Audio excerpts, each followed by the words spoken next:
Bismillahirrahmanirrahim. Wallazi arsala rasulahu bil huda wa dinil haqq liyuzhirahu 'ala ad-din kullih walau karihal musyrikun.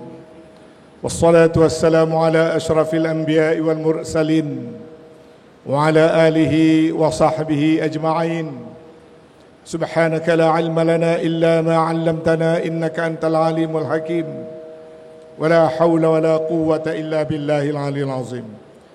السلام عليكم ورحمة الله تعالى وبركاته. Apa khabar semua? Dah ready? Dah sedia? Yang berbahagia Ustaz Wan Sukairi selaku pengacara majlis merangkap setiausaha Badan Perhubungan PAS Terengganu yang kita semua kasihi, yang berhormat Tuan Guru Datuk Seri Tuan Ibrahim Tuan Man, Timbalan Presiden PAS Malaysia, merangkap Ahli Parlimen Kubang Krian, yang amat berhormat Datuk Seri Menteri Besar Datuk Seri Ahmad Samsuri, Naib Presiden PAS, dan juga Timbalan Pesuruhjaya PAS Terengganu, yang berhormat Datuk Saiful Bahri, Timbalan Pesuruhjaya PAS Negeri Terengganu, yang berhormat Ustaz Ahmad Yahya, Ketua Dewan Ulama PAS Malaysia, yang berhormat Datuk Seri Haji Taqiyuddin Haji Hassan, Setiausaha Agung PAS, yang berhormat Ustaz atau Yang Berhormat Tok Lee, Timbalan Pengurusi Perikatan Nasional Terengganu, yang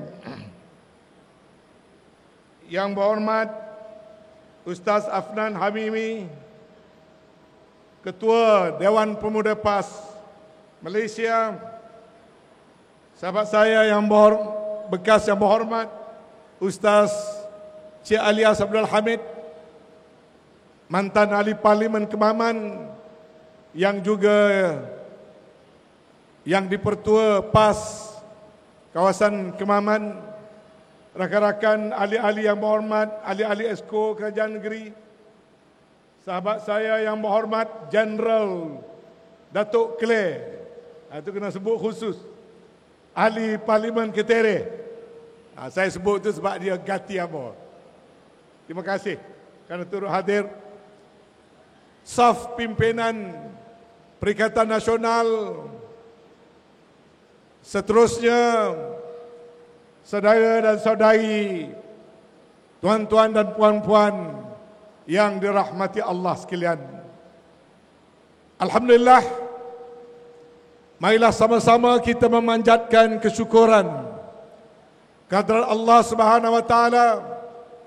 Pada malam ini sampailah masanya dan gilirannya untuk Perikatan Nasional PAS mengumumkan nama calon yang akan mewakili Perikatan Nasional dan PAS dalam pilihan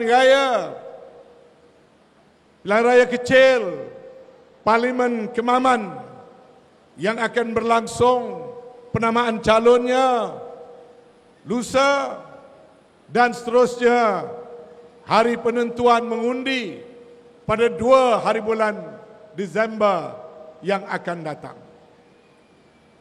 Bagi pihak yang amat berhormat Ketua Pengarah Jabatan Pilihan Raya, saya menyampaikan salam takzim kepada Datuk Seri Timbalan Presiden dan para hadirin.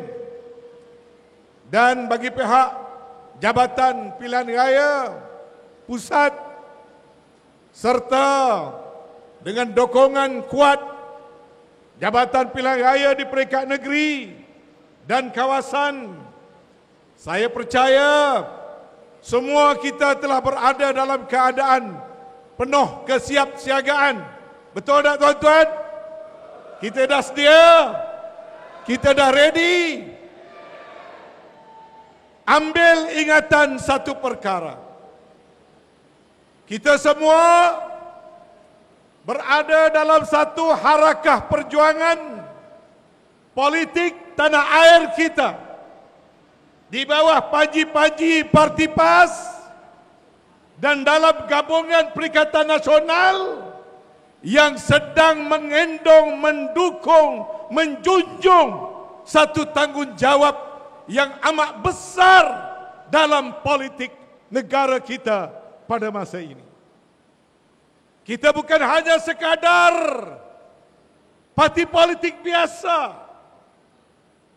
tetapi PAS dan Perikatan Nasional adalah wadah yang telah berjaya dalam pilihan raya umum yang lalu menjadi pengikat, menjadi payung, menjadi obor kepada perjuangan orang Melayu dan umat Islam khususnya dalam negara kita.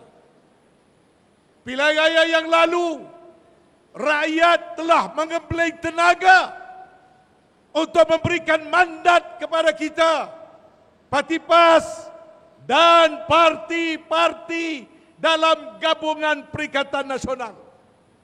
Seusai pilihan raya yang lalu, sekarang kita sedang menyaksikan negara kita sedang berada dalam satu situasi yang menuntut perjuangan yang istiqamah dan perjuangan yang berterusan. Sebab itu setiap pilihan raya, tak kira sekecil mana, adalah pilihan raya yang penting bagi kita semua. Bukan pilihan raya sambil-sambilan.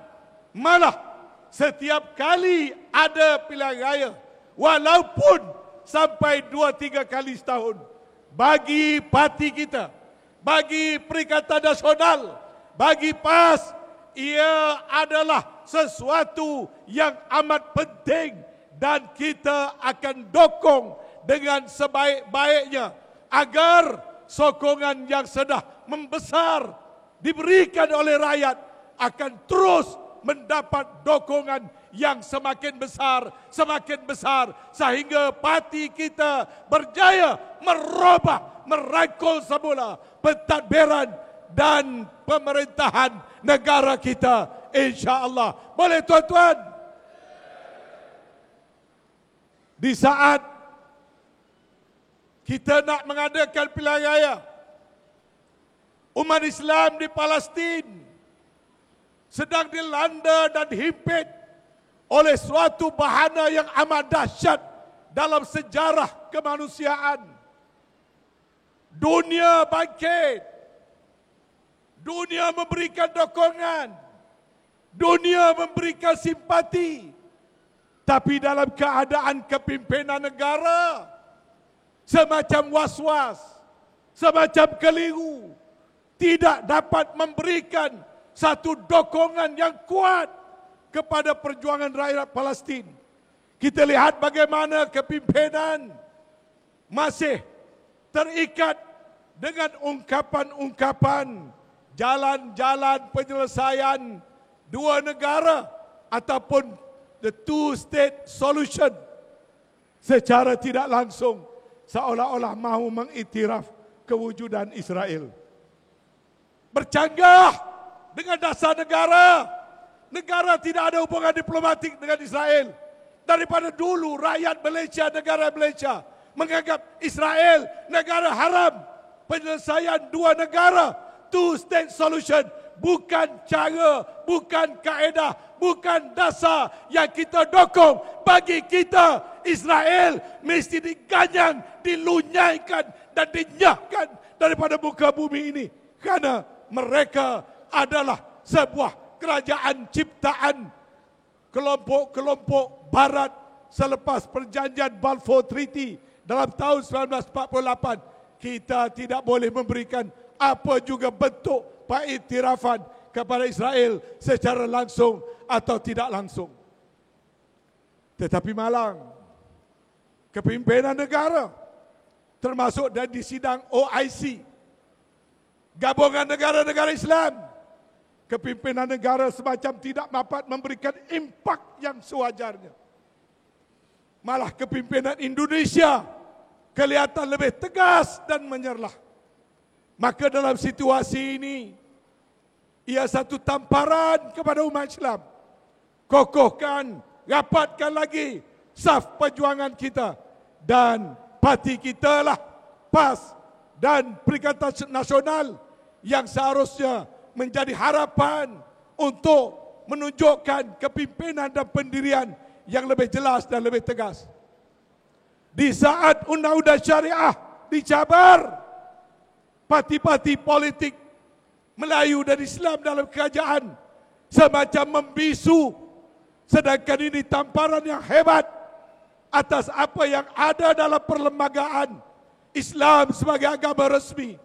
Tetapi kedudukan undang-undang syariah sudah mula diperkotak-katikkan, dan kita lihat parti-parti dalam kerajaan, lebih-lebih lagi UMNO, sekali lagi menjadi parti politik kembiri dan dalam nada yang bisu. Kita dengar bagaimana budaya songsang yang cuba dibawa masuk, termasuk konsert Coldplay. Kita tidak dengar suara daripada UMNO dan Barisan Nasional untuk membuat penegasan dan pendirian. Sedangkan negara lain, konsert ini telah diharamkan sama sekali. Begitu juga di saat liberalisme sedang merebak. Begitu juga di kalangan sewaktu sekularisme makin diperhebatkan. Kita dapati parti-parti politik, terutamanya UMNO dan Barisan Nasional, semacam telah dikembirikan oleh rakan-rakan di dalam gabungan kerajaan Madani. Inilah cabaran politik kepada kita semua. Sebab itu pilihan raya ini penting untuk umat Islam memperagakan kesatuan, mengukuhkan ikatan sesama kita, memberikan isyarat, memberikan signal bahawasanya umat Islam perlu diperkokohkan lagi, perlu diperteguhkan lagi, perlu diperkuatkan lagi.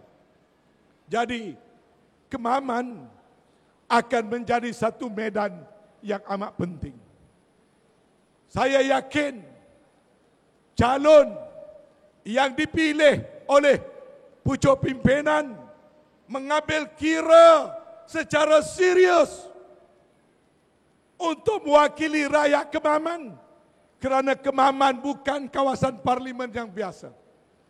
Kemaman inilah terdapatnya segmen para pengundi, terdiri daripada golongan cerdik pandai, teknokrat, pentadbir, usahawan, industrialis dan sebagainya. Segmen pengundi Kemaman adalah satu manifestasi rakyat Kemaman, adalah satu kelompok pengundi-pengundi yang mencerminkan dinamik rakyat Malaysia itu sendiri.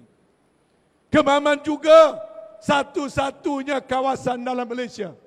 Dia ada airport, dia ada ECRL, dia ada lebuh raya, dan Kemaman yang pernah dinobatkan nombor 2 dalam Malaysia di kalangan kerajaan-kerajaan tempatan. Dan Kemaman adalah salah satu daripada the most vibrant town ataupun city dalam negara kita. Artinya Kemaman bukan komang-komang. Kemaman bukan biasa-biasa. Kemaman adalah satu kawasan parlimen yang perlu diwakili oleh seorang calon yang selayaknya. Dan saya yakin pucuk pimpinan telah mengambil kira dan memberi penghormatan pada pengundi-pengundi Kemaman. Kerana di Kemaman ini juga peta politik negara bakal dicorakkan menunjukkan Perikatan Nasional, dan PAS ingin mereka cipta politik yang lebih baik, yang lebih elok, yang lebih sempurna untuk masa-masa yang akan datang.